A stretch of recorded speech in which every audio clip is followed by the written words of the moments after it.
বন্ধুরা, তোমরা রাত্রে ঘুমোতে যাওয়ার আগে আর সকালে ঘুম থেকে উঠে অবশ্যই ভগবান শ্রীকৃষ্ণের বাণী শোনো। এতে তোমার জীবন বদলে যাবে। যখনই তোমার জীবনে যে কোনো সংকট আসবে, ছোট হোক বা বড়, জীবনের উত্থান পতনে যখনই তুমি অসহায় বোধ করবে, তখনই শ্রীমদ্ ভাগবত গীতার এই 30টি মূল্যবান শিক্ষা তোমার শক্তি হয়ে উঠবে। এই ঐশ্বরিক শিক্ষাগুলিকে গভীরভাবে বোঝা এবং জীবনে সেগুলি গ্রহণ করা তোমার সাফল্য এবং শান্তির জন্য খুবই গুরুত্বপূর্ণ। তাই এই ভিডিওটি শেষ পর্যন্ত মনোযোগ সহকারে দেখুন, যাতে তোমার জীবনেও ইতিবাচক পরিবর্তন আসতে পারে। গীতার প্রথম উপদেশ হল, যে ব্যক্তি সময় মতো তার কাজ শেষ করে না, সে সময়কে সম্মান করে না। জীবনের সমস্ত সময় বৃথা শেষ হয়, কারণ সময়ই তোমার জীবন। যদি তুমি বৃথা সময় নষ্ট করতে থাকো এবং তার সাক্ষ্য দিতে থাকো, তাহলে জীবনে কিছুই অর্জন করতে পারবে না। যদি তুমি জীবনে কিছু অর্জন করতে চাও, তাহলে অবশ্যই সময়কে মূল্য দিতে শিখো। যে প্রতিদিন গীতার এই 30টি শিক্ষা শুনে সে বুঝতে পারবে, তাহলে জীবনের কঠিন সময় যতই কঠিন আসুক না কেন, সে অবশ্যই সেই কঠিন সময়ও পথ খুঁজে পাবে। গীতার দ্বিতীয় শিক্ষা হল, মৃত্যুকে ভয় করা অর্থহীন। প্রতিটি ব্যক্তির মনে মৃত্যুর ভয় থাকে। এই পৃথিবী সৃষ্টির পর থেকেই জন্ম মৃত্যুর চক্র চলছে। এটাই প্রকৃতির নিয়ম। এই সত্য মেনে নিয়ে আমাদের আজকে ভয় ছাড়াই বেঁচে থাকা উচিত। কেউ আসন্ন মুহূর্ত সম্পর্কে কিছুই জানে না, কিন্তু এই সন্দেহে ভীত হয়ে জীবন দেওয়া যায় না। গীতার তৃতীয় উপদেশ হল, একজন খারাপ ব্যক্তি কখনো তার মন্দ কাজ ত্যাগ করবে না। আপনি তার সাথে যতই ভালো ব্যবহার করুন না কেন, সে অবশ্যই আপনাকে কষ্ট দেবে। তাই আপনার তার সাথে সেভাবেই ব্যবহার করা উচিত। আপনি একজন খারাপ ব্যক্তির সাথে যতই ভালো ব্যবহার করুন না কেন, যাও সে কখনো ভালো হতে পারেনি। দুর্যোধন পাণ্ডবদের হত্যা করতে বনে গিয়েছিল, কিন্তু সেখানেও লোকেরা দুর্যোধনকে ধরে ফেলে। তার বন্ধু কর্ণ তাকে ফেলে পালিয়ে যায়। সেই ভীলরা দুর্যোধনকে হত্যা করতে চেয়েছিল, কিন্তু যুধিষ্ঠির তার ভাইকে রক্ষা করতে সেখানে পৌঁছে তার জীবন রক্ষা করে। কিন্তু তারপরে যা ঘটেছিল, সে সর্বদা পাণ্ডবদের ক্ষতি করতে থাকে। তাই যদি কোনো ব্যক্তি খারাপ হয়, তাহলে তার সাথে খুব বেশি ভালো হওয়ার চেষ্টা করো না, তার সাথে সেভাবেই ব্যবহার করো। গীতা অনুসারে চতুর্থ উপদেশ হল, তুমি যা খাবে তোমার মন ও বুদ্ধিও তাই হবে। এখন তুমি একইভাবে কাজ করবে এবং একইভাবে আচরণ করবে। যদি তুমি সাত্ত্বিক খাবার খাও, তোমার মনও সাত্ত্বিক হবে, তুমি সাত্ত্বিক আচরণও করবে, তোমার চিন্তা ভাবনাও ভালো হবে। ভাগবত গীতায় শ্রীকৃষ্ণ এই 3টি খাদ্য, সাত্ত্বিক, রাজসিক এবং তামসিক, কি খাওয়া উচিত এবং কি খাওয়া উচিত নয়, বিস্তারিতভাবে বর্ণনা করেছেন। কিন্তু এর সারমর্ম হল, যে ব্যক্তি সাত্ত্বিক খাবার খাবে, সে অবশ্যই জীবনে সুখ ও শান্তি পাবে। গীতার পঞ্চম উপদেশ হল, যে ব্যক্তি ভিতর থেকে সর্বদা খুশি, তাকেই জীবনের সফল বলে মনে করা হবে। বাইরে থেকে সবাই খুশি দেখায়, কিন্তু ভেতর থেকে ব্যক্তি অশান্তিতে পরিপূর্ণ। সে প্রচুর অর্থ উপার্জন করেছে এবং সাফল্য অর্জন করেছে, কিন্তু সেই সাফল্য আসল নয়। প্রকৃত সাফল্য তখনই বিবেচিত হবে যখন তোমার মন খুশি থাকবে। গীতার ষষ্ঠ উপদেশ হল, অন্যের জিনিস কখনো দখল করা উচিত নয়। কখনোই তা দখল করা উচিত নয়। যখন শকুনি ষড়যন্ত্র করে পাণ্ডবদের হস্তিনাপুর থেকে আলাদা করেছিলেন, তারা এটা করে দেখিয়েছিল এবং তাদের এমন একটি রাজ্য দিয়েছিল যেখানে জমিও ছিল অনুর্বর, যেখানে আর কিছুই হতে পারত না। কিন্তু পাণ্ডবরা সেই শহরটিকে এত সুন্দর এবং বিলাসবহুল করে তুলেছিল যে হস্তিনাপুরও এর তুলনায় ফ্যাকাশে হয়ে যেতে শুরু করেছিল, এবং এর মহিমা এবং সুখ দেখে দুর্যোধন ভেতর থেকে জ্বলে উঠত। এবং সেই কারণেই সে অনেক ষড়যন্ত্র করে তাদের কাছ থেকে খাণ্ডপ্রস্থ ছিনিয়ে নিয়েছিল এবং যা তাদের ছিল না তা দখল করেছিল। এবং শেষ পরিণতি হয়েছিল যে তাদের যা ছিল তাও তাদের কাছ থেকে কেড়ে নেওয়া হয়েছিল। তার কাছে তা ছিল না, তাকে হারাতে হয়েছিল। তাই যা তোমার নয় তা কখনোই দখল করা উচিত নয়।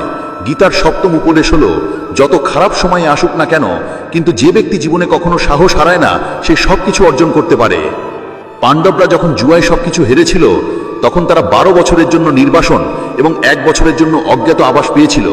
তারা ভিক্ষা করে জীবিকা নির্বাহ করত, ভয়ঙ্কর পশুদের মধ্যে বনে ঘুরে বেড়াত, কিন্তু এত কঠিন সময়ের মুখোমুখি হওয়ার পরেও শেষ পর্যন্ত তারা জিতেছিল। তাদের সাথে এটি ঘটেছিল কারণ তারা কখনো সাহস হারায়নি। একইভাবে তোমার জীবনে যত কঠিন সময় আসুক না কেন, কিন্তু যদি তোমার সাহস থাকে, তাহলে তুমি অবশ্যই জিতবে। গীতার অষ্টম উপদেশ হল, জীবনে তোমার লড়াই এড়ানো উচিত, কিন্তু যখন তোমার চরিত্র, সম্মান এবং অধিকারের কথা আসে, তখন তোমারও লড়াই করা উচিত। অর্জুনও মহাভারতের যুদ্ধে লড়তে চাননি, কারণ তার নিজের লোকেরা তার সামনে দাঁড়িয়েছিল।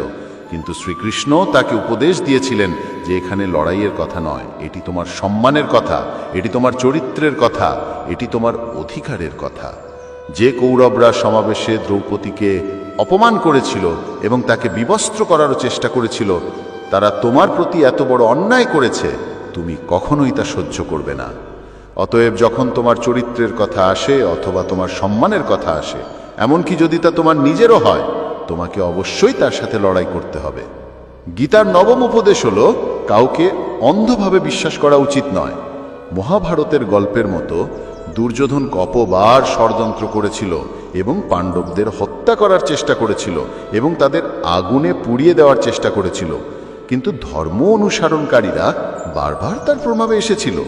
এটা অন্য বিষয় যে ঈশ্বর তাদের রক্ষা করছিলেন, কিন্তু যাকে তারা তাদের ভাই বলে মনে করেছিল, যাকে সে নিজের মনে করছিল, যার উপর সে বিশ্বাস করছিল, সে তার মৃত্যু ঘটাতে চেয়েছিল। তাই বিশ্বাস করার সময় চোখ খোলা রাখতে হবে। গীতার অষ্টম উপদেশ হলো সেই উপদেশ যার সত্যতা এবং ঈশ্বরের শক্তি রয়েছে, এমনকি যদি সমগ্র বিশ্ব তার বিরুদ্ধে যায়, কিন্তু শেষ পর্যন্ত সেই ব্যক্তি জয়ী হয়। শ্রীমদ্ ভগবদ গীতায় মোট 700টি শ্লোক এবং 18টি অধ্যায় রয়েছে। গীতার শেষ শ্লোক হল, যত্রা যোগেশ্বরঃ কৃষ্ণ যত্রা পার্থ ধনুর্ধর তত্র শ্রিয়োর বিজয়োর ভূতিবিদ্যানি ফির মটির মমঃ। ধৃতরাষ্ট্র বারবার সঞ্জয়কে জিজ্ঞাসা করেছিলেন যে যুদ্ধে কে জিতছে এবং কে হেরেছে, কারণ তিনি বিশ্বাস করতেন যে ভীষ্ম পিতামহ আমার পক্ষে, গুরু দ্রোণাচার্য আমার পক্ষে এবং এমনকি কর্ণও আমার পক্ষে, তাহলে কে আমাদের পরাজিত করতে পারে? কিন্তু সঞ্জয় ধৃতরাষ্ট্রকে বলেছিলেন যে যেখানে ঈশ্বর আছেন সেখানে আমরা যেতে পারি, এবং আপনার যতই শক্তি থাকুক না কেন, সত্য ছাড়া জয় সর্বদাই থাকে, এবং ঈশ্বর যার পক্ষে দাঁড়িয়ে আছেন পৃথিবীর কেউ তাকে পরাজিত করতে পারে না। গীতার 11তম উপদেশ হলো যে আপনি যাকে সবচেয়ে বেশি গুরুত্ব দেবেন তিনি কখনোই আপনাকে গুরুত্ব দেবেন না। আপনি কি কখনো লক্ষ্য করেছেন যে কে আপনাকে অপমান করে এবং আপনি যাকে সর্বাধিক গুরুত্ব দেন? অন্যদের সম্মান করা ভালো জিনিস, কিন্তু আপনি যদি অন্যদের খুব বেশি সম্মান করেন তাহলে তাদের চোখে আপনার সম্মান হারিয়ে যায়। তাই কেউ আপনাকে কখনো সবকিছু করে না যে আপনি আমার সবকিছু। যখনই আপনি কাউকে আপনার সবকিছু করে তোলেন, যদি তুমি কিছু তৈরি করো তাহলে তোমার কিছুই থাকবে না। তাই মানুষকে কেবল ততটুকুই সম্মান করা উচিত যতটুকু তারা হজম করতে পারে। অতিরিক্ত সম্মান দিলে কেবল অপমান ইলাতে পারে। গীতার দ্বাদশ উপদেশ হলো, কখনোই অতিরিক্ত কিছু করা উচিত নয়। অতিরিক্ত কিছু করা উচিত নয়। কাউকে খুব বেশি ভালোবাসো না, কাউকে খুব বেশি ঘৃণাও করো না। অতিরিক্ত মিষ্টিও নষ্ট হয়ে যায়, অতিরিক্ত তেতও নষ্ট হয়ে যায়, অতিরিক্ত আরামও নষ্ট হয়ে যায়। অতিরিক্ত খাওয়াও তোমাকে অসুস্থ করে তুলতে পারে, অতিরিক্ত ক্ষুধার্ত থাকাও তোমার ক্ষতি করবে, এবং অতিরিক্ত জেগে থাকাও তোমার অনেক ক্ষতি করবে। অতএব জীবনকে ভারসাম্যপূর্ণভাবে কাটানো উচিত। ভারসাম্য হারিয়ে ফেলার সাথে সাথেই তোমার জীবনে ছোট বড় কিছু দুর্ঘটনা ঘটে। গীতার ত্রয়োদশ উপদেশ হল, প্রতিটি কাজ বুদ্ধিমানের সাথে করা যোগ। যোগকর্ম সুকৌশলম। অনেকেই কাজ করে কিন্তু কিছুই অর্জন করতে পারে না। অনেকেই বলে যে আমরা খুব পরিশ্রম করলেও জীবনে সাফল্য পাচ্ছি না, কিন্তু সত্য হলো প্রচুর পরিশ্রম করলে সাফল্য পাওয়া যাবে না, কিন্তু সঠিক ধারণার সাথে সঠিক পথে কাজ করলে জীবনে সাফল্য অবশ্যই পাওয়া যাবে। গীতার 14তম উপদেশ হলো, যা কিছু ঘটে ভালোর জন্যই ঘটে, এবং যা কিছু ঘটছে তা ভালোর জন্যই ঘটছে, এবং ভবিষ্যতে যা কিছু ঘটবে তাও ভালোর জন্যই হবে। আচ্ছা, এটা খুবই গভীর বিষয়। জীবনে কিছু কিছু জিনিস এমন হয় যে আমরা মনে করি কেন এটা কেবল আমার সাথেই ঘটছে, এইসব আমার সাথেই হওয়ার কথা ছিল। কিন্তু যখন সেই সময় চলে যায়, একদিন আমরা বুঝতে পারি যে যদি এইসব আমাদের সাথে না ঘটতো তাহলে হয়তো আমরা আজ এই পর্যায়ে থাকতাম না। যদি এইসব আমার সাথে না ঘটতো তাহলে হয়তো আমাদের জীবন আরো বেশি নষ্ট হতে পারত। অতএব যদি আমরা বুঝতে পারি যে জীবনে যা কিছু ঘটছে সব কিছু ভালোর জন্য ঘটছে, তাহলে আমরা জীবনে সর্বদা সুখী থাকব। গীতার 15তম উপদেশ হলো, যে তোমাকে কঠিন সময় সমর্থন করে সে কেবল তোমারই, বাকি সব। অনেক মানুষ আছে যারা তোমার কাছের ভান করে, অনেক মানুষ আছে যারা বড় বড় কথা বলে যে আমরা তোমাকে খুব ভালোবাসি, দুঃখ যাই হোক না কেন, সমস্যা যাই হোক না কেন আমাদের মনে রেখো। মানুষ দুঃখ সহ্য করার কথা বলে, মানুষ আসা যাওয়ার কথা বলে, তারা সঠিকভাবে হাত মেলাতে জানে না এবং হৃদয় কাঁপানোর কথা বলে। যখন তোমার জীবনে সত্যিকারের কষ্ট আসবে তখন তুমি বুঝতে পারবে কে তোমাকে সমর্থন করার জন্য দাঁড়িয়েছে আর কে পালিয়ে গেছে, কারণ সেই সময় সবাই পালিয়ে যায়। কারণ মানুষ আমরা জানি যে যদি এই ব্যক্তি আমাদের কাছে আসে তাহলে সে কেবল আমাদের কাছে সাহায্য চাইবে এবং সে আমাদের কিছু দিতে পারবে না। মানুষ তোমার সাথে তখনই সম্পর্ক তৈরি করে যখন তুমি তাদের কিছু দিতে পারো এবং তারা তোমার কাছ থেকে কিছু উপকার পেতে পারে। কিন্তু যখন মানুষ এটা জানতে পারে তখন তারা বুঝতে পারে তারা তোমার কাছ থেকে কোনো উপকার পাবে না। কিন্তু যদি তাদের তোমাকে সাহায্য করতে হয় তাহলে তারা দূর থেকে তোমাকে দেখে পালিয়ে যায়। তাই তোমার কঠিন সময় যে তোমার পাশে দাঁড়ায় সে কেবল তোমার। এই পৃথিবীর বাকি মানুষগুলো অপরিচিত, কারণ কেউ শুধু তোমার বলে তোমার হয়ে যায় না। গীতার সরস উপদেশ হলো, তুমি কাউকে সাহায্য করো বা না করো, কিন্তু কখনোই ইচ্ছাকৃতভাবে কাউকে কষ্ট দিও না। কারণ যখন তোমার কারণে কারো হৃদয়ে আঘাত লাগে, মনে রেখো তুমিও একই কষ্ট অনুভব করবে। তুমি অবশ্যই একটা দিন পাবে, কিন্তু যখন তুমি কাউকে আঘাত করবে তখন তুমি হয়তো বুঝতেও পারবে না। কিন্তু যখন কেউ তোমাকে আঘাত করবে তখন তুমি বুঝতে পারবে হৃদয়ে আঘাতের কারণে কতটা কষ্ট হচ্ছে। অতএব তুমি কাউকে সাহায্য করো বা না করো, কখনোই কারো কাছে তোমার হৃদয় প্রকাশ করা উচিত নয়। গীতার সপ্তদশ উপদেশ হলো, যে ব্যক্তি কোনো বিষয়ে রেগে যায় তার জীবনে কখনোই সুখ ও শান্তি থাকতে পারে না। কারণ যে ব্যক্তি খুব রেগে যায় তার সমস্ত বন্ধু তাকে ছেড়ে চলে যায়, সেও কষ্টের মধ্যে থাকে। অতিরিক্ত রাগে বা রেগে গেলে তোমার যা কিছু আছে তুমি তা হারাবে এবং এমন ব্যক্তি কখনো শান্তি পাবে না। অতএব যদি তুমি তোমার জীবনে শান্তি চাও তাহলে তোমার জিনিসের ওপর রাগ করা বন্ধ করা উচিত। গীতার 18তম উপদেশ হলো, তুমি পৃথিবীতে যত বেশি ভালোবাসা দেবে জীবনে তত বেশি দুঃখ ও যন্ত্রণা অনুভব করবে। গীতার 19তম উপদেশ হলো, যা তোমার আছে তা তোমার কাছেই থাকবে এবং যা তুমি পাওনি তা হলো, তুমি যত বেশি কিছুর জন্য কাঁদবে তত বেশি সেই জিনিস তোমার কাছ থেকে দূরে চলে যাবে এবং যা সত্যিকার অর্থে তোমার তা অবশ্যই কোথাও থেকে তোমার কাছে পৌঁছে যাবে। অতএব জীবনে যা অর্জন করছো না তার জন্য কান্নাকাটি করা বন্ধ করা উচিত। যা অর্জন করনি তার জন্য অনুশোচনা করা উচিত। গীতার 20তম উপদেশ হলো, যদি জীবনে সুখ চাও তাহলে মনের দাসত্ব ত্যাগ করো। অনেকেই বলে যে আমরা অনেক কিছু করতে চাই কিন্তু কিছুই করতে পারছি না। আমরা সব কিছু জানি, আমাদের জীবনকে আরো ভালো করার জন্য আমরা কি করতে পারি, এমন কি জিনিস যা আমাদের ক্ষতি করছে, কিন্তু তবু আমরা কিছু করতে পারছি না। আমরা সব কিছু বুঝি, কিন্তু বোঝার এবং ইচ্ছা করার পরেও আমরা কিছুই করতে পারছি না। এটা ঘটে কারণ তুমি তোমার মনের দাস হয়ে গেছো। মানুষ তাদের জিহ্বার স্বাদও ছাড়তে পারছে না। তারপর তারা বলে যে আমরা রোগা হতে পারছি না, ফিট হতে পারছি না, সফলতা পাচ্ছি না। কারণ তুমি যা করা উচিত তা করছো না। সবকিছু বোঝার পরেও তোমার মন তোমাকে তা করতে দেয় না। তাই তুমি যদি জীবনে এগিয়ে যাও, যদি তুমি বড় হতে চাও, তাহলে তোমার হৃদয় অনুসারে চলা বন্ধ করো। তোমার জন্য যা সঠিক তা করা উচিত। গীতার 21তম উপদেশ হলো, একজন অলস ব্যক্তি কখনো কিছু অর্জন করতে পারে না। বেশিরভাগ মানুষই শুধু পরিকল্পনা করে যে আমি একটা বড় বাড়ি চাই, একটা বড় গাড়ি চাই, আমি পৃথিবী ভ্রমণ করতে চাই, আমি এটা চাই, আমি ওটা চাই। সবাই এটা ভাবে, কিন্তু এর জন্য কঠোর পরিশ্রম করো। তারা তাদের কাজ করে না, কারণ ইচ্ছা করা খুব সহজ, কিন্তু এর জন্য কাজ করে যাওয়া খুব কঠিন। সবাই চায় তাদের শরীর সুস্থ থাকুক, কিন্তু এর জন্য ব্যায়াম করা প্রয়োজন। এটা আপনাকেই করতে হবে। যদি কেউ অলসভাবে বসে থাকে তাহলে সে ভালো শরীরও পাবে না, ভালো জীবনও পাবে না। তাই যদি তুমি জীবনে কিছু অর্জন করতে চাও তাহলে তোমার জীবন থেকে অলসতা দূর করো। অলসতার কারণে তুমি কিছুই পাবে না, বরং তোমার যা আছে তাও হারাবে। গীতার 22তম উপদেশ হলো, নিজেকে এমন কোনো খারাপ অভ্যাসে পড়তে দিও না যা তোমার জীবনকে ধ্বংস করতে পারে। মহাভারতের এই যুদ্ধ কোথাও না কোথাও জুয়ার শাসের অভ্যাসের কারণ। পুরো খেলাটি সেখান থেকেই শুরু হয়েছিল। এমন একটি জুয়ার আসক্তি সেখান থেকেই শুরু হয়েছিল যেখানে যুধিষ্ঠির তার ভাইদের ঝুঁকিতে ফেলেছিলেন, তার স্ত্রীকে ঝুঁকিতে ফেলেছিলেন। জুয়ার আসক্তি এতটাই যে সে সব কিছু হারিয়ে ফেলেছিল। একইভাবে যখন আমরাও আমাদের জীবনে এমন একটি খারাপ অভ্যাস গড়ে তুলি, তা সে আসক্তিরই হোক, মোবাইলেরই হোক, যে কোনো ব্যক্তির হোক, যে কোনো ভুল কাজ করার হোক, যে কোনো খারাপ অভ্যাস যা তোমাকে ধ্বংস করতে পারে, যদি তুমি তা ত্যাগ না করো তাহলে এর আগেই সব কিছু শেষ হয়ে যাবে। তোমার অভ্যাস তোমাকে ধ্বংস করবে। তোমার উচিত তোমার খারাপ অভ্যাস ত্যাগ করা। এটি গীতার 23তম উপদেশ। যদি কোনো মানুষ নিজেকে রক্ষা করতে না পারে, তাহলে ঈশ্বরও তাকে রক্ষা করতে পারবেন না। শ্রীকৃষ্ণ অর্জুনকে বলেন যে তস্মাদ সর্বেষু কালেষু মস্মর যুদ্ধাচা। অর্থ হলো, হে অর্জুন, তুমি প্রতিটি যুগে আমাকে স্মরণ করো এবং যুদ্ধ করো।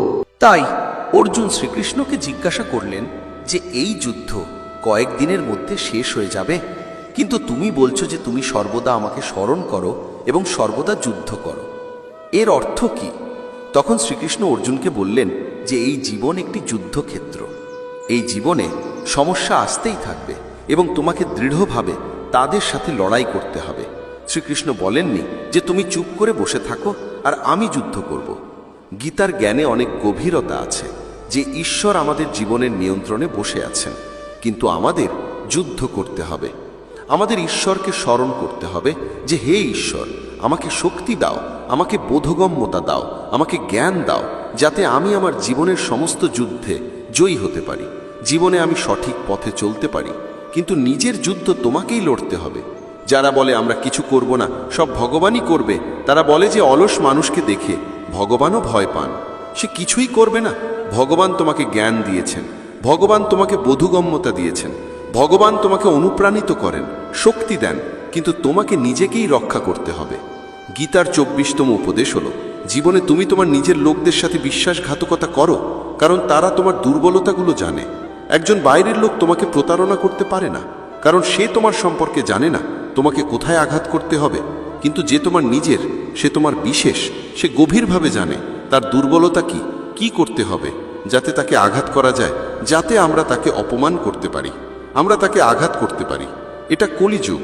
এতে আমাদের বাইরের লোকদের থেকে নয়, বরং আমাদের নিজেদের লোকদের থেকে সাবধান থাকতে হবে। মহাভারতের যুদ্ধ দুটি ভিন্ন রাজ্যে সংঘটিত হয়নি, একই পরিবারের ভাইদের মধ্যে হয়েছিল। সবাই নিজেদের মধ্যে একই বংশের মানুষ ছিল। দুর্যোধন কতবার বিষ প্রয়োগ করে ভীমকে হত্যা করার চেষ্টা করেছিল। কে জানে কতবার দুর্যোধন পাণ্ডবদের হত্যা করার চেষ্টা করেছিল। সে তার অপরিচিত ছিল না, বরং তার ভাই ছিল। সমস্ত যুদ্ধ ঘরের ভিতরে হয়, বাইরে কে লড়াই করবে? যদি আমাদের বাড়িতে সমস্ত লড়াই থাকে, তবে কেবল যারা আপনার নিজের তারাই আপনাকে ক্ষতি করতে পারে।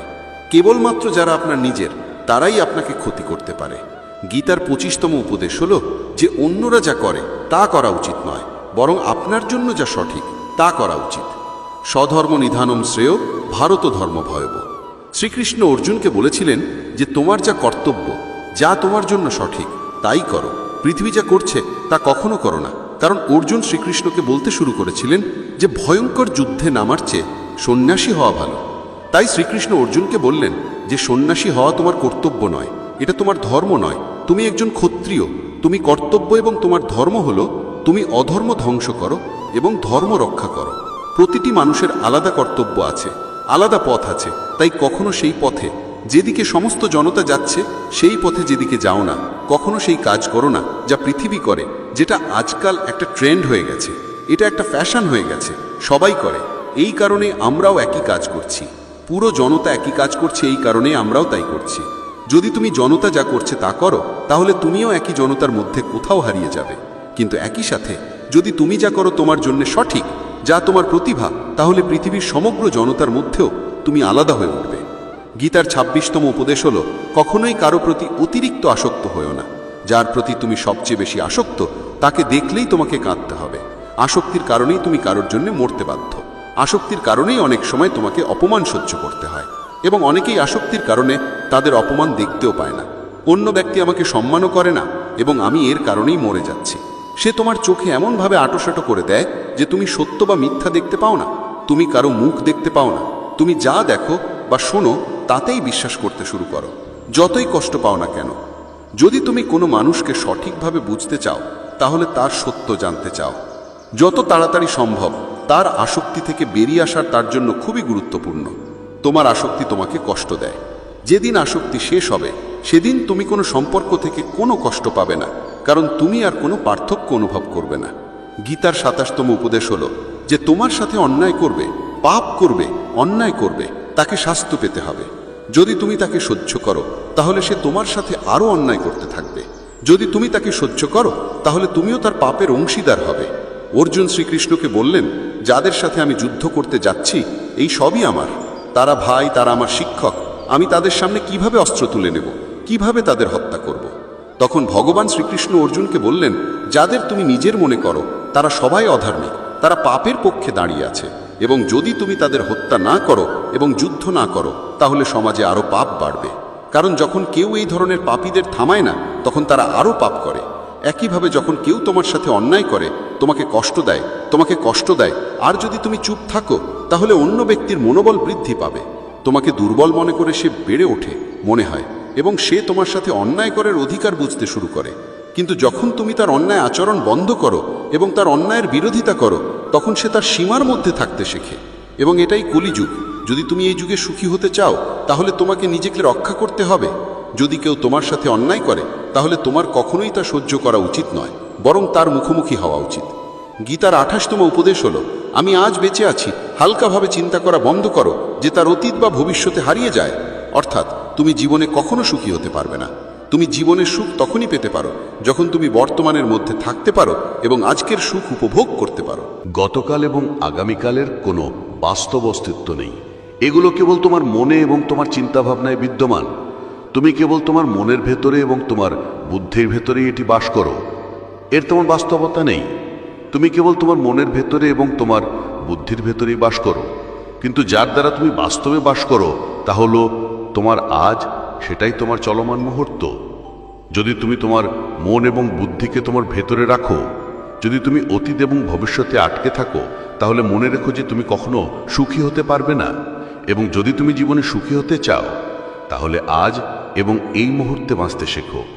গীতার 29তম উপদেশ হলো, তোমার সমস্ত দুঃখের কারণ হলো কাউকে নিজের মনে করা। তুমি কি কখনো লক্ষ্য করেছো যে তোমার জীবনের সমস্ত দুঃখ, সমস্ত ঝামেলা, সমস্ত উদ্বেগ সেই জায়গা থেকেই আসে যেখানে তোমাকে অপমান করা হয় যে এটা আমার, এটা আমার। এখান থেকেই তোমার জীবনে দুঃখে আসতে শুরু করে। একজন ব্যক্তির একটি ছোট গল্প থেকে আমরা এটি বুঝতে পারি। তার একটি খুব বড় প্রাসাদ ছিল। সে তার জীবনের সমস্ত সম্পদ সেই প্রাসাদ তৈরিতে বিনিয়োগ করেছিল। আশেপাশের শহর থেকে অনেকেই তার প্রাসাদ দেখতে আসতেন। অনেক বড় বড় সম্ভ্রান্ত ব্যক্তি তার প্রাসাদটি কিনতে চেষ্টা করতেন। তাই সেই প্রাসাদটি তার অহংকার হয়ে ওঠে, তার বেঁচে থাকার কারণ হয়ে ওঠে। সে সেই প্রাসাদটির প্রতি খুব অনুরাগী ছিল। একদিন তার প্রাসাদে আগুন লেগে যায় এবং সে কোথাও বাজারে গিয়েছিল। যখন সে বাড়ি ফিরে আসে তখন সে দেখতে পায় যে তার প্রাসাদ আগুনে পুড়ে যাচ্ছে। তার বাড়ি আগুনে পুড়ে যেতে দেখে তার খুব খারাপ লাগলো। সে বলল, যদি এই প্রাসাদটি আর না থাকে তাহলে আমিও বেঁচে থাকবো না। যদি আমার প্রাসাদটি পুড়ে ছাই হয়ে যায় তাহলে বেঁচে থাকার পর আমি কি করব? সেও একই আগুনে ঝাঁপ দেওয়ার চেষ্টা করলো। তখন অন্য কেউ তাকে থামিয়ে বলল, ভাই, এটা তোমার প্রাসাদ নয়। এই প্রাসাদটি তোমার ছেলে গতকাল অন্য কারো কাছে বিক্রি করে দিয়েছে। যখন সে জানতে পারলো যে এই প্রাসাদটি আর আমার নয় বরং অন্য কারো হয়ে গেছে, তখন তার সমস্ত চিন্তার অবসান হলো। ঠিক যেমন অন্যরা সেই জ্বলন্ত প্রাসাদের দৃশ্য দেখছিল, ঠিক একই সময়ে সেও উঠে দাঁড়ালো। তার ছেলে এসে তার ছেলেকে দেখে খুব খুশি হলো এবং তাকে আশীর্বাদ করতে লাগলো যে তোমার মতো ছেলে কেবল তোমার মতো ছেলেই পাবে। তুমি আমার জীবন বাঁচিয়েছ। আজ এই বাড়িতে আগুন লেগেছে এবং তুমি গতকালই এর জন্য চুক্তি করেছ। সে তার বাবাকে বলল যে বাবা, এই প্রাসাদের চুক্তি নিয়ে কথা বলতে গিয়েছিলেন, কিন্তু চুক্তিটি কখনো চূড়ান্ত হয়নি। যখন তার বাবা শুনলেন যে এই প্রাসাদের চুক্তি এখনো হয়নি, তখন সে আবার কাঁদতে শুরু করলো এবং বুক চাপড়াতে লাগলো। আমার মনে হলো প্রাসাদটি আছে, ব্যক্তিটি আছে, কিন্তু যখন প্রাসাদটি আমার হয় তখন এটি দুঃখ এবং সুখ দেয়। কিন্তু যখন এটি আমার নয় তখন এর সাথে আমার কোনো সম্পর্ক নেই। তখন সমস্ত দুঃখে এক হয়ে যায়, শেষ। একইভাবে জীবনে যখন আমরা কোনো ব্যক্তি, কোনো সম্পর্ক, কোনো কাজকে নিজের মতো করে গ্রহণ করি, আমরা তাকে আমার মতো করে গ্রহণ করি, সেখান থেকেই সমস্ত দুঃখে শুরু হয়। প্রতিটি ঝামেলা সেখান থেকেই শুরু হয়।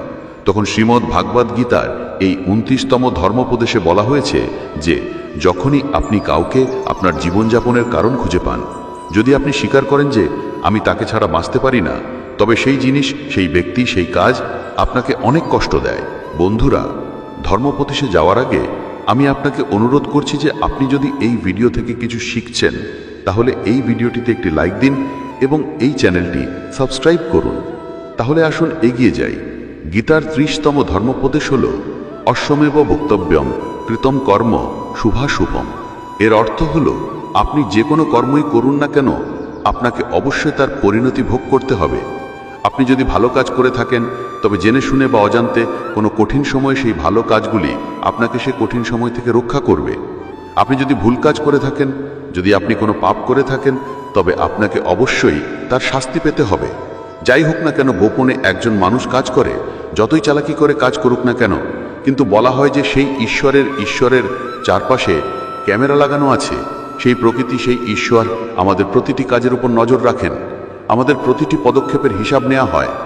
আমরা এটি একটি গল্প দিয়ে ব্যাখ্যা করি। একটি গ্রামে দুজন, তারা বন্ধু ছিল এবং তারা দুজনে ভেবেছিল যে আমরা এই গ্রামে টাকা উপার্জন করতে পারবো না। তারা দুজনের শহরে টাকা উপার্জন করতে গিয়েছিল। কয়েক বছর সেখানে থাকার পর তারা অনেক টাকা উপার্জন করেছিল। উপার্জনকারী তখন ভাবিল যে এখন আমাদের বাড়িতে ফিরে যেতে দাও এবং আমরা অনেক টাকা উপার্জন করেছি। তখন পরিবহনের এত সুবিধা ছিল না, সে কেবল তার ষাঁড়ের ওপর ভ্রমণ করছিল। পথে রাত ছিল, তাই সে ভাবল যে আজ রাতে আমরা এখানে বিশ্রাম নেব। এক বন্ধু বলল যে আমি এখানে থেকে টাকা রক্ষা করব, তুমি বাজারে গিয়ে খাবারের ব্যবস্থা করো। যখন সেই বন্ধু বাজারে গেল তখন তার মনে পাপ এলো। সে ভাবল যে আমরা এত টাকা উপার্জন করেছি, যদি আমি তাকে এখানে বনে মেরে ফেলি, যদি আমি এটি দেই, তাহলে সমস্ত টাকা চলে যাবে। আমার হও, না হলে আমাকে অর্ধেক টাকা দিতে হবে। তার মনের এই খারাপ অনুভূতির কারণে সে তার বন্ধুর খাবারে বিষ মিশিয়েছিল এবং যখন সে তার বন্ধুর কাছে খাবার নিয়ে গিয়েছিল তখন তার বন্ধু বিষযুক্ত খাবার খেয়ে সেখানেই মারা গিয়েছিল। সেই ব্যক্তি সমস্ত টাকা নিয়ে তার বাড়িতে ফিরে এসেছিল। তারপর তার ঘরে একটি ছেলের জন্ম হয়। যখন তার ছেলের জন্ম হয় তখন সে খুব অসুস্থ ছিল। সে তার জীবনে যত টাকা উপার্জন করেছিল সব টাকা তার ছেলের চিকিৎসায় ব্যয় করা হয়েছিল। ছেলে বড় হয়ে ওঠে আর তার সম্পদ ধ্বংস হতে থাকে। যখন তার ছেলে একটু বড় হয় তখন তার বাবা জিজ্ঞাসা করেন, বাবা তুমি এত অসুস্থ কেন? তুমি কেন সুস্থ হও না? আমি আমার জীবনের সবকিছু তোমার উপর বিনিয়োগ করেছি, তবু তোমার স্বাস্থ্য ভালো নেই। তাই তার ছেলে বলল, কোন ছেলে আর কোন বাবা? আমি তোমার সেই বন্ধু যাকে তুমি বনে বিষ প্রয়োগ করে হত্যা করেছিলে। আমি তোমার ছেলে হয়ে তোমার বাড়িতে এসেছি আমার একই হিসাব মেটাতে। এখন আমার হিসাব তোমার সমান। এখন আমার জীবন এখানেই শেষ। তাই গীতার শিক্ষা আমাদের এই শিক্ষা দেয়, একজন মানুষ নিজেকে যতই চালাক মনে করুক না কেন, কিন্তু যদি সে কোনো ভুল কাজ করে থাকে তাহলে আজ হোক বা কাল তাকে তার কাজের ফল ভোগ করতেই হবে। বন্ধুরা, প্রায় 5000 বছর আগে ভগবান শ্রীকৃষ্ণ অর্জুনকে যে ঐশ্বরিক ও অলৌকিক জ্ঞান প্রদান করেছিলেন তা শ্রীমদ্ ভগবদ্ গীতা নামে পরিচিত। সেই থেকে শ্রীমদ্ ভগবদ্ গীতা সমগ্র মানবজাতিকে পথ দেখিয়ে আসছে। যে ব্যক্তি শ্রীমদ্ ভগবদ্ গীতা পাঠ করে স্মরণে এসে তার জীবনে উল্লেখিত বিষয়গুলি গ্রহণ করে, সে তার সমস্ত দুঃখ ও যন্ত্রণা থেকে মুক্ত হয়, তার জীবনের প্রকৃত অর্থ, উদ্দেশ্য এবং কর্ম বুঝতে পারে এবং তার জীবনে সাফল্য এবং সুখ অর্জন করে। বন্ধুরা, জীবনে যাই চাও অথবা তোমার সমস্যা যাই হোক না কেন, তোমার শ্রীমদ্ ভগবদ্ গীতার এই 30টি কথা সঠিকভাবে শোনা উচিত এবং সেগুলো বোঝা উচিত। তোমার প্রতিটি ইচ্ছা পূরণ হবে, প্রতিটি অসুবিধা সহজ হয়ে যাবে এবং তোমার প্রতিটি দুঃখ দূর হবে। তাই আজ এই মূল্যবান চ্যানেলে আমরা ভগবান শ্রীকৃষ্ণের দেওয়া 30টি গুরুত্বপূর্ণ কথা শেয়ার করব। এই চিন্তাগুলো তোমার কাছে আনা হয়েছে যাতে এটি তোমার বর্তমান এবং ভবিষ্যতের সমস্ত দুঃখ এবং কষ্ট দূর করতে সাহায্য করতে পারে। গীতার এই জ্ঞান অমৃতে পরিপূর্ণ, যা মানুষের মৃত মনে এবং জীবনে এক নতুন প্রাণ সঞ্চার করে। আমি গ্যারেন্টি দিচ্ছি, এর সাথে আমি বলতে পারি যে যে কেউ ভিডিও শেষ পর্যন্ত এই 30টি কথা মনোযোগ সহকারে শুনবে, সে তার প্রতিটি সমস্যার সমাধান পাবে, সে যা পেতে চায় তা পাবে। তাই এই ভিডিওতে একটিও চিন্তা ভুলে যেও না, মিস করবেন না এবং শেষ পর্যন্ত এই ভিডিওটি শুনুন। তাহলে শুরু করা যাক। শ্রীমদ্ ভগবদ্ গীতার প্রথম উপদেশ হল, মানুষের মধ্যে তোমার সমর্থন খোঁজা বন্ধ করো। তোমার মনের সবচেয়ে বড় দুর্বলতা হলো তুমি অন্যদের মধ্যে সমর্থন খোঁজো এবং এটিই তোমাকে দুর্বল করে তোলে। সেই জিনিসটিই তোমার নিজের উপর বিশ্বাসকে ধ্বংস করে দেয়। যারা মনে করে যে এটিই আমার সমর্থন এবং কঠিন সময়ে আমাকে সাহায্য করবে, তারাই কঠিন সময় সবচেয়ে দুঃখী এবং একাকী হয়ে ওঠে। তুমি একমাত্র ঈশ্বর। ঈশ্বরকে তোমার সমর্থন করো। যখনই তুমি কোনো অসুবিধার সম্মুখীন হবে, তিনি অবশ্যই কোনো না কোনো রূপে তোমাকে সাহায্য করবেন। পৃথিবীকে তোমার সহায়ক বানাও না। যারা নিজের জন্য সহায়ক খুঁজছে, তারা কিভাবে তোমার সহায়ক হবে? ঈশ্বরকে তোমার সহায়ক বানাও, পৃথিবীকে নয়। ঈশ্বর তোমার কথা শোনেন কিনা তা নির্ভর করে তোমার ভক্তি, বিশ্বাস এবং বিশ্বাসের উপর। শ্রীমদ্ ভগবদ্ গীতার দ্বিতীয় উপদেশ হলো মানুষের দুঃখের সবচেয়ে বড় কারণ হলো তার আসক্তি। আসক্তি থেকেই আসে অজ্ঞানতা এবং জীবনে সমস্যা শুরু হয়। মহাভারতে ধৃতরাষ্ট্র দুর্যোধনের প্রতি এতটাই আসক্ত ছিলেন যে তিনি তার পুত্রকে অন্যায় কাজ করা থেকেও বিরত রাখতে পারেননি। পুত্রের প্রতি আসক্তির কারণে ধৃতরাষ্ট্র ধর্ম ও অধর্মের জ্ঞান হারিয়ে ফেলেন এবং শেষ পর্যন্ত সবটিকে ধ্বংস হয়ে যায়। মহাভারতে শ্রীকৃষ্ণ অর্জুনকে বলেছিলেন, জ্ঞানের স্রোত যখন প্রবাহিত হয় তখন এটি প্রথমে আসক্তিকে ধ্বংস করে। আসক্তিকে ধ্বংস করে কারণ আসক্তিই অজ্ঞানতা।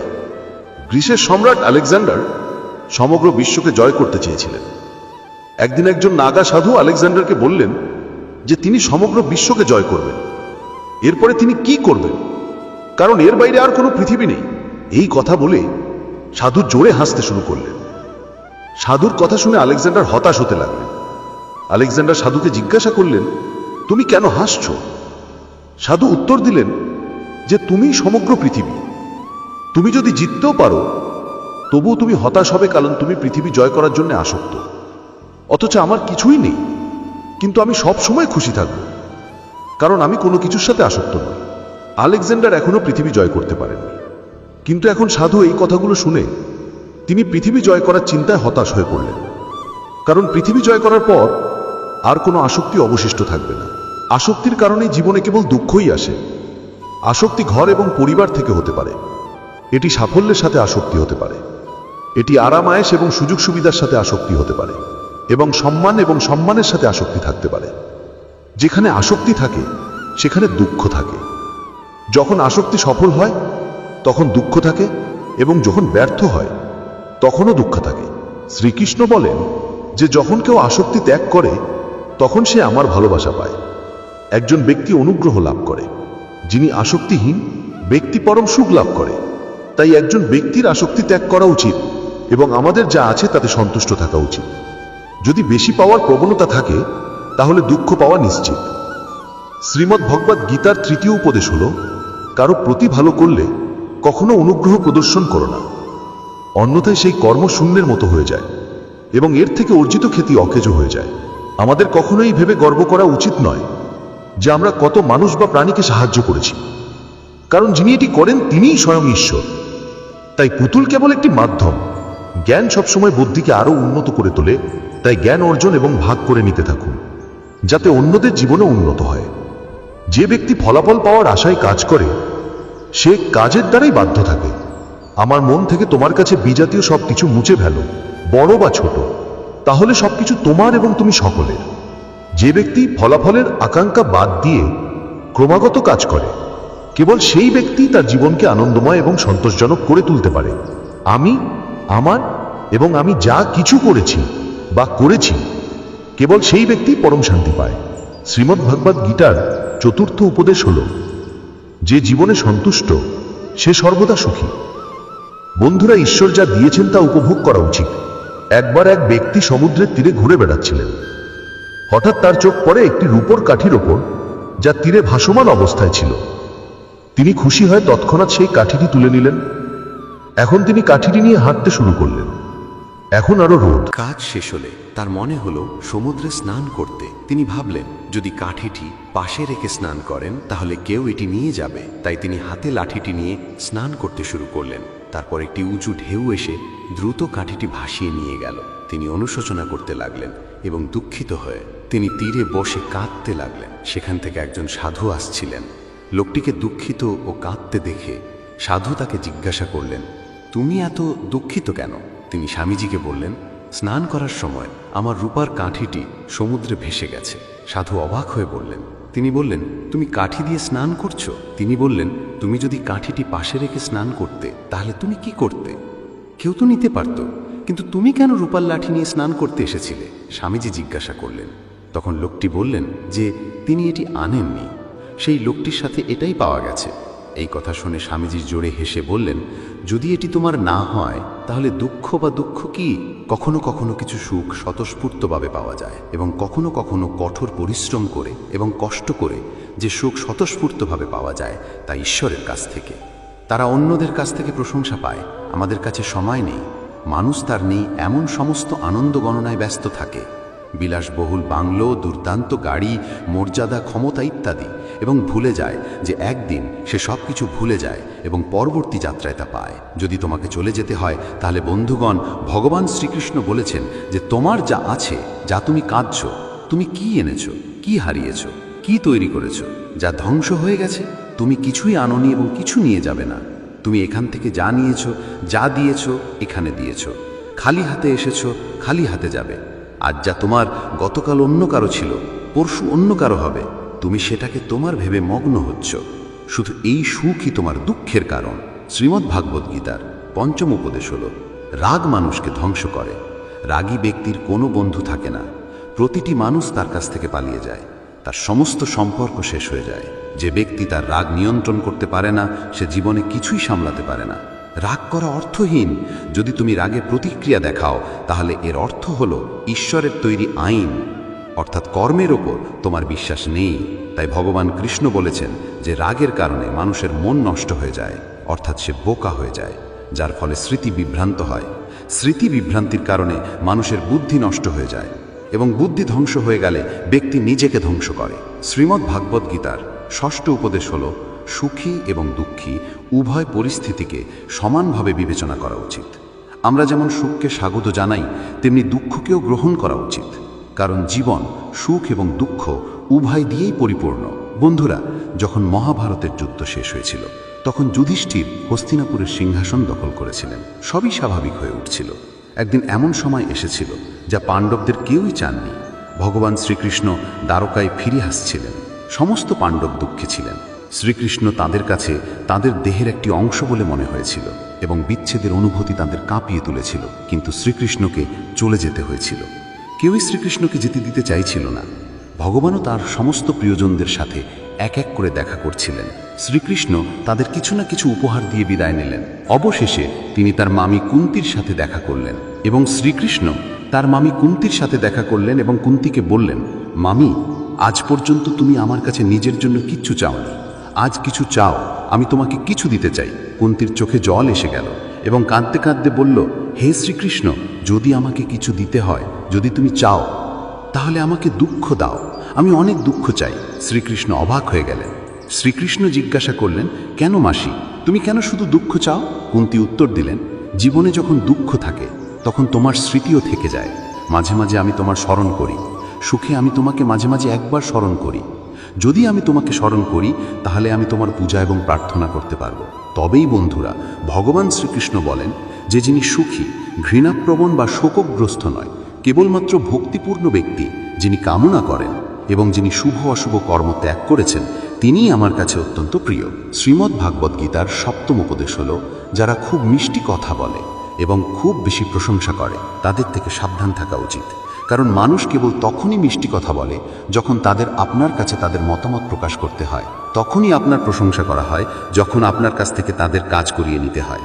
মনে রাখবেন যে আপনি জীবনে কখনো বিনামূল্যে প্রশংসা পাবেন না। যদি কেউ আপনার প্রশংসা করে, তাহলে আপনাকে এর জন্য কিছু মূল্য দিতে হবে।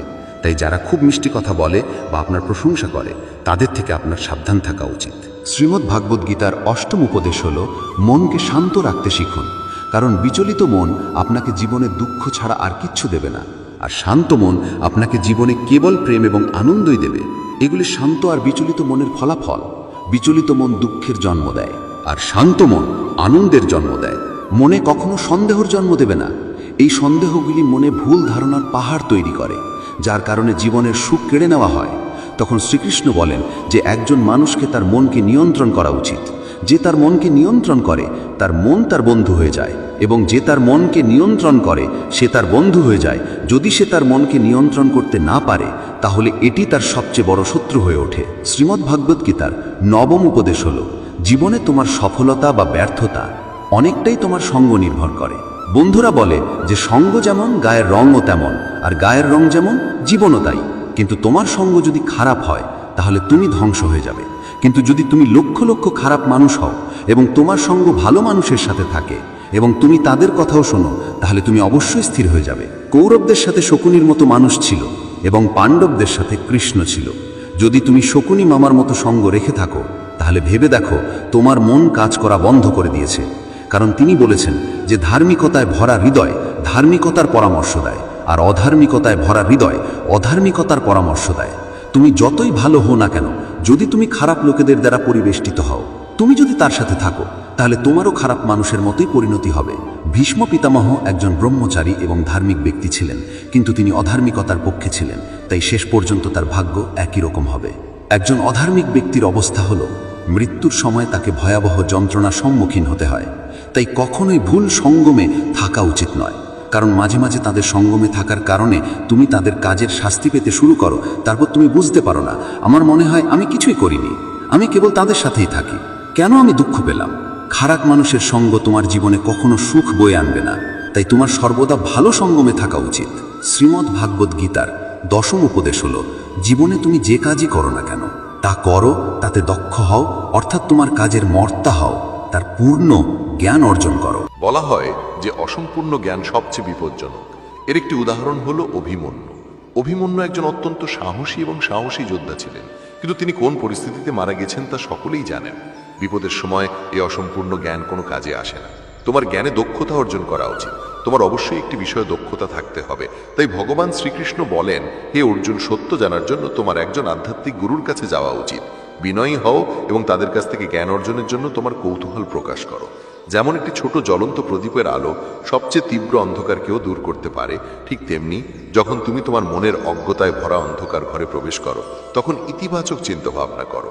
যদি আমরা জ্ঞানের আলোককে আলোকিত করি, তাহলে অজ্ঞতার রূপে অন্ধকার আপনা আপনিই শেষ হয়ে যায়।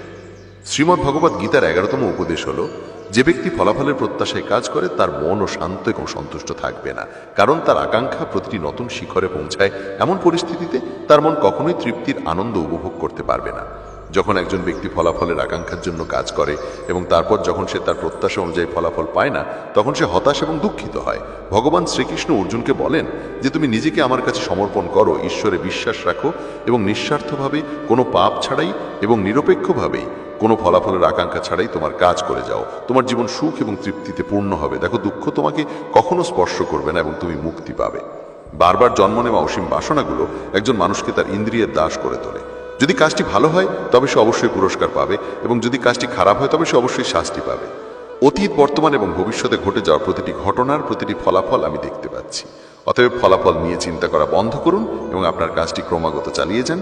কাজটি ভালো হোক বা খারাপ, যতক্ষণ না কাজটি করা ব্যক্তি ফলাফল পায়, অর্থাৎ যতক্ষণ না কাজটি করা ব্যক্তি তার কাজের ফলাফল পুরোপুরি অনুভব করে, ততক্ষণ পর্যন্ত তারা এটির পিছনে ছুটতে থামে না।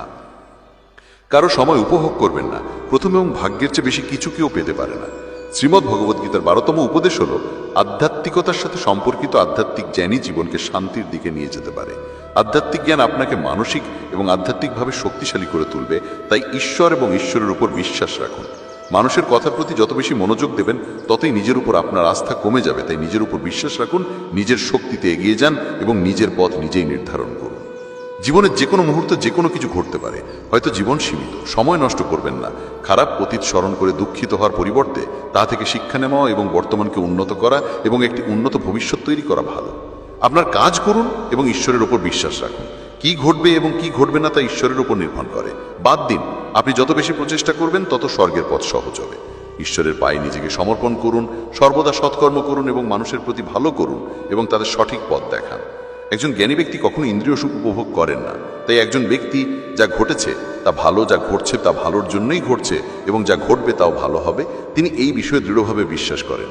বেদ ও পুরাণ পাঠ করে কোনো লাভ নেই যদি না আপনি আপনার জীবনে বলা কথাগুলো অনুসরণ করেন। রাবণ অবশ্যই বুদ্ধিমান ছিলেন, কিন্তু জ্ঞানী ছিলেন না। তার অজ্ঞতা তাকে ক্রুদ্ধ, ইন্দ্রিয়বাদী এবং অহংকারী করে তুলেছিল, যা তার মৃত্যুর সবচেয়ে বড় কারণ হয়ে দাঁড়িয়েছিল। শ্রীকৃষ্ণ বলেন যে আমি সকল জীবকে সমানভাবে দেখি এবং কেউ আমার কাছে কম প্রিয় নয় এবং কেউ আমার কাছে কম প্রিয় নয়।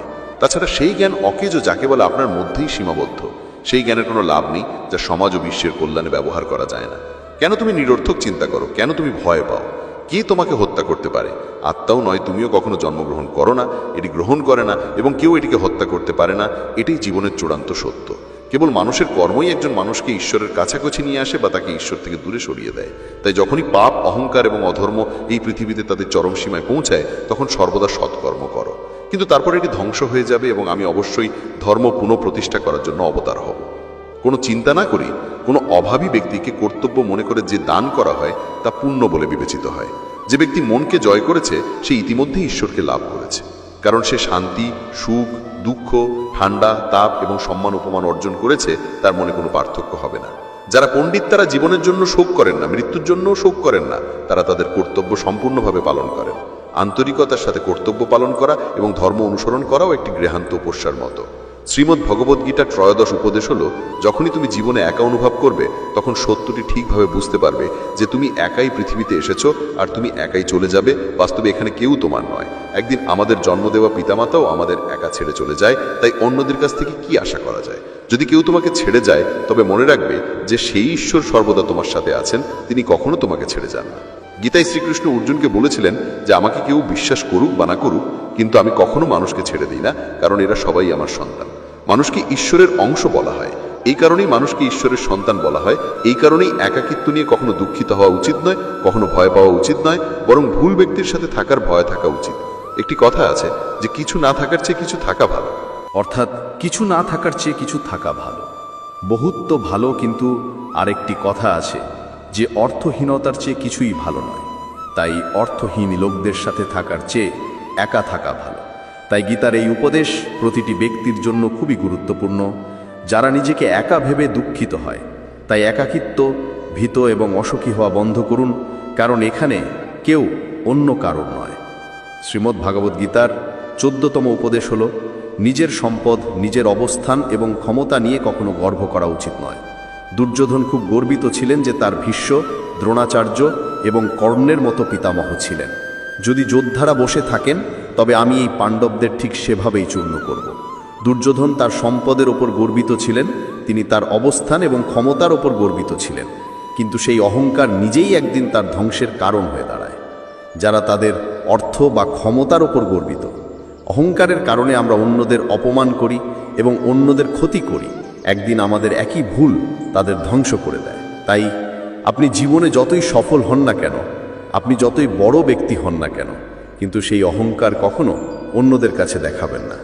শ্রীমদ্ ভাগবত গীতা 15তম উপদেশ হলো, আজকের যুগে খুব ভালো হয়েও না, না হলে এই পৃথিবী তোমাকে ডাকাতি করবে এবং দরিদ্র করে তুলবে। পাণ্ডবদের গল্প এই শিক্ষা দেয়।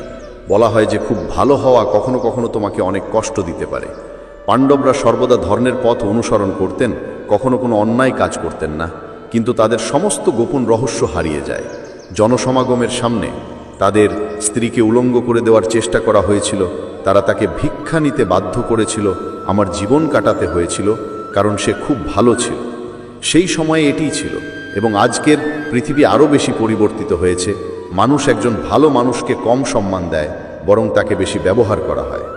যদি তুমি মানুষের সাথে ভালোবাসো তাহলে তুমি নিজেই এটি অনুভব করতে পারবে।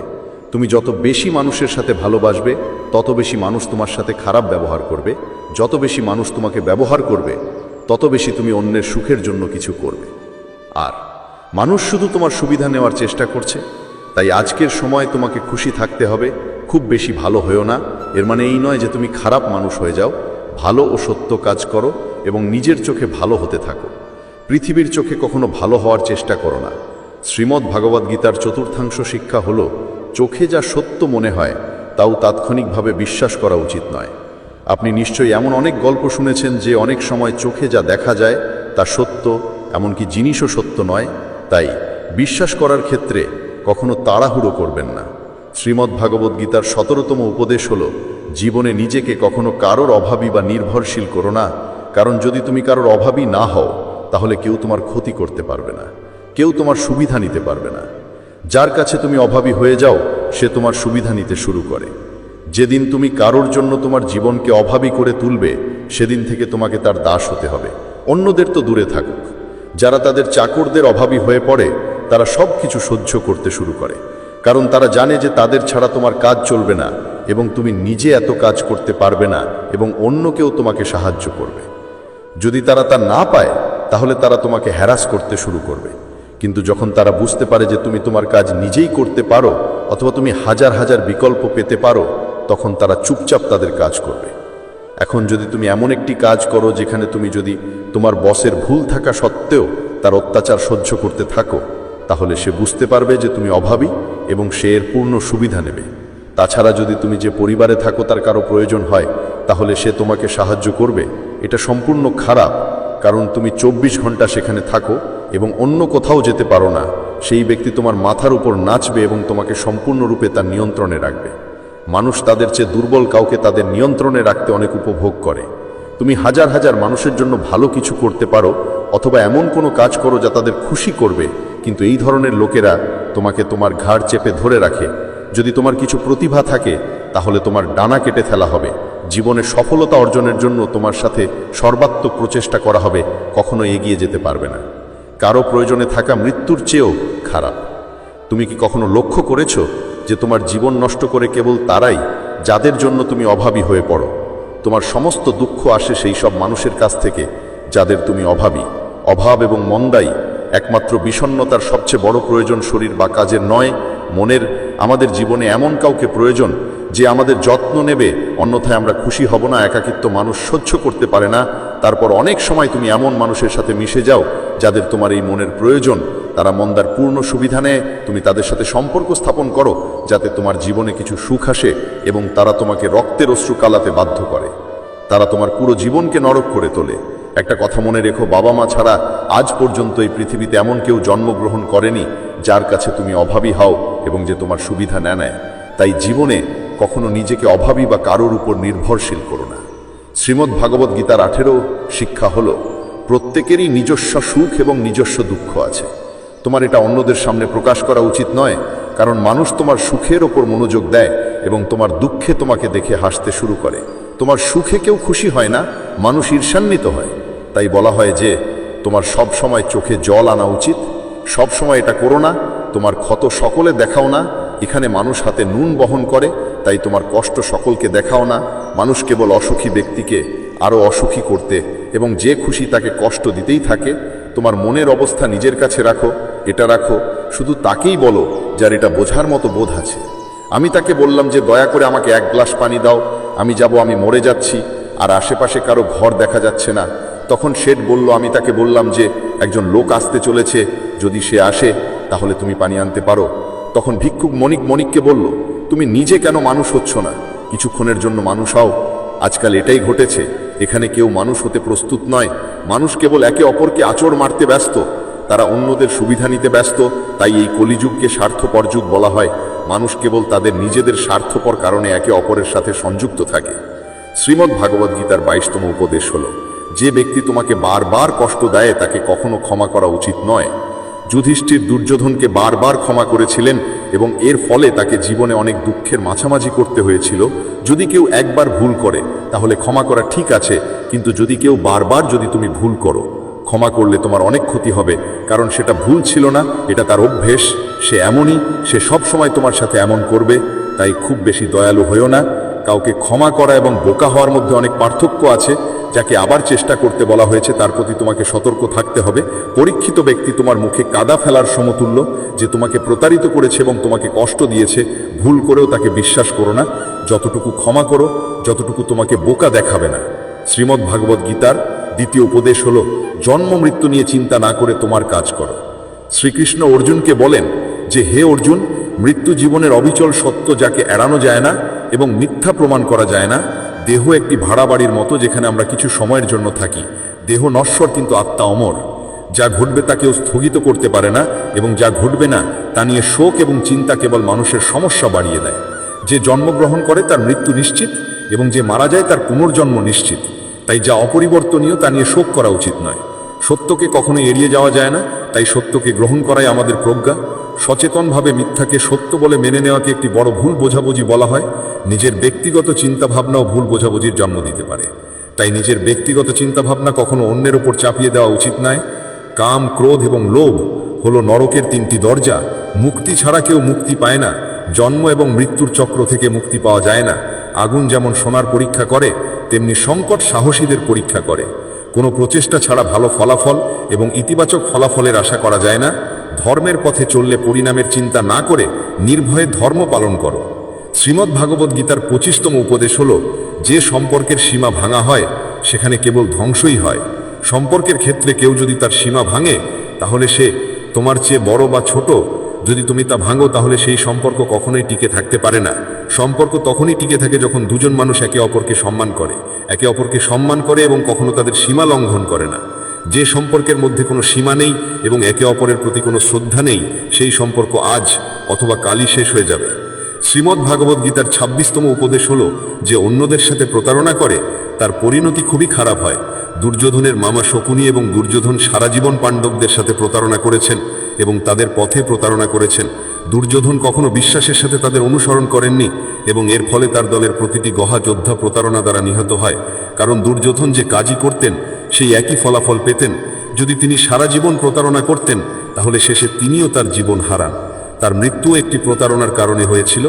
তাই যদি কেউ নিজেকে খুব চালাক মনে করে যে সে অন্যকে প্রতারিত করেছে এবং অন্যকে বোকা বানিয়েছে, তাহলে একদিন তার জীবনে কেউ আসবে এবং সে তাকেও প্রতারিত করবে। কারণ কর্ম সকলের কর্মের মধ্যে স্মরণ করা হয়। শ্রীমদ্ ভাগবত গীতার ২৬তম উপদেশ হলো, অতীতকে ভুলে গিয়ে আজই বেঁচে থাকা বুদ্ধিমানের কাজ। আপনার অতীতের খারাপ সময় ভুলে যাওয়া উচিত, কারণ আপনি যদি আপনার অতীতের দুঃখে বেঁচে থাকেন, যদি আপনি তার অনুশোচনায় বেঁচে থাকেন, তাহলে আপনি আজও কখনো সুখী হবেন না। জ্ঞানী ব্যক্তিরা কখনো চলে যাওয়া সময়ের জন্য অনুশোচনা করেন না।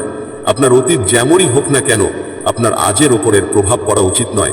আপনার সাথেও এমনটা হয়েছে, এখান থেকে একটা শিক্ষা নাও, শেখো যে এখন আমরা জীবনে এটা হতে দেব না এবং তুমি জীবনে এগিয়ে যাও। অনেক সময় মানুষ কাঁদতে থাকে যে ওই ব্যক্তি আমার সাথে এত অন্যায় করেছে, তাই আজ আমি জীবনে এত দুঃখিত। আমি অন্যদের অভিশাপ দিতে থাকি যে তার কারণে আমার জীবনে দুঃখ আছে, তার কারণে আমার জীবন খারাপ হয়ে গেছে। কিন্তু যতক্ষণ তুমি তাকে অভিশাপ দিতে থাকো, তুমি জীবনে কখনো সুখী হবে না, তুমি কখনো এগিয়ে যেতে পারবে না।